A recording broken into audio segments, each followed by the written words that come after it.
Hello mga kapiyon ko, welcome back. So, balik tayo. So, tinanggal ko na yung blower niya. At saka yung filter, at saka piece cover.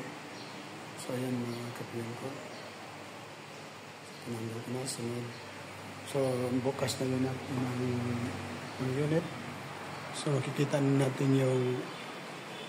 yung evaporator. Ayan mga kapiyon ko. So, tanggalan natin yung piece cover at saka yung blower. So, hindi na natin tinanggal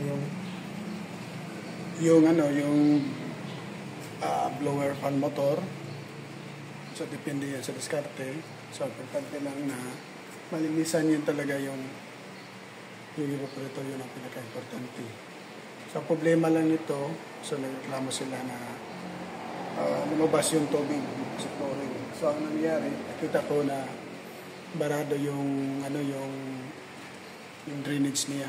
Ang nangyari, alam mo na yung hari ng yung kumain ng ano-anong mga tao nito, yung styrofoam, plastic. So, nakapasok doon sa drainage sa hose niya, drain hose. So, kaya nagbara. So, kaya lumabas dito sa tumulo sa flooring.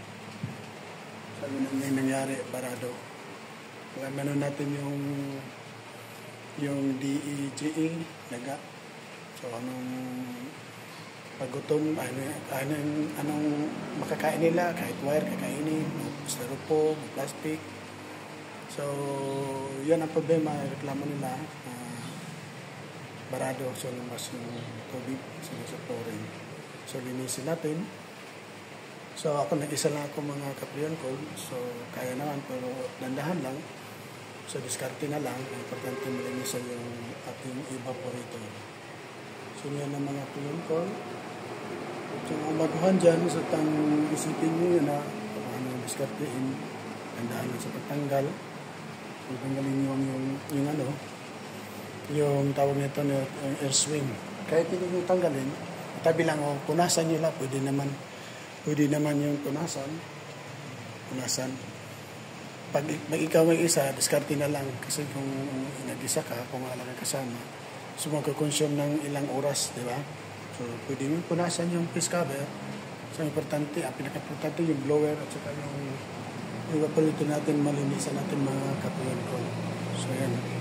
So, ito ang floor type, split aircon. So, coffee. So, yung mga kinagat na maliliit, so tinanggal natin, nilinis natin. So, mga kayo, babalik lang ako.